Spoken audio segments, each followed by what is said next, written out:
Party అంతర్గత విషయాలు బయటపెట్టద్దు, కవిత లేఖపై KTR clarity.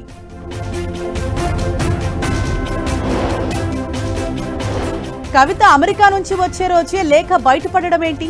KCR తో కూతురు మాట్లాడే పరిస్థితి లేదా అని ప్రశ్నించిన డీకే అరుణ.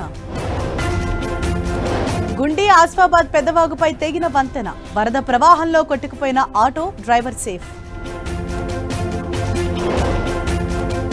పూంచ్లో పర్యటిస్తున్న రాహుల్ గాంధీ, పాక్ కాల్పుల్లో చనిపోయిన బాధిత కుటుంబాలకు పరామర్శ. ఉగ్రవాదులు చెలరేగుతుంటే భారత్ మౌనంగా ఉండదు, పాక్ కుట్రను ప్రపంచ దేశాలకు తెలియజేస్తామన్న శశి థరూర్.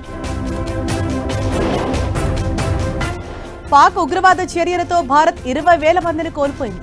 సింధు జలాల ఒప్పందం రద్దును యుఎన్ఓలో సమర్థించిన భారత్. ప్రధాని మోదీ అధ్యక్షతన నీతి ఆయోగ్ కీలక సమావేశం. 2047 నాటికి అభివృద్ధి చెందిన దేశంగా భారత్ లక్ష్యం.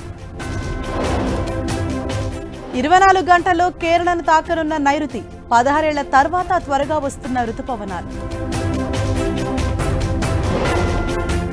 కేరళలో పలు చోట్ల వర్షాలు, తిరువనంతపురంలో కూలిన చెట్లు.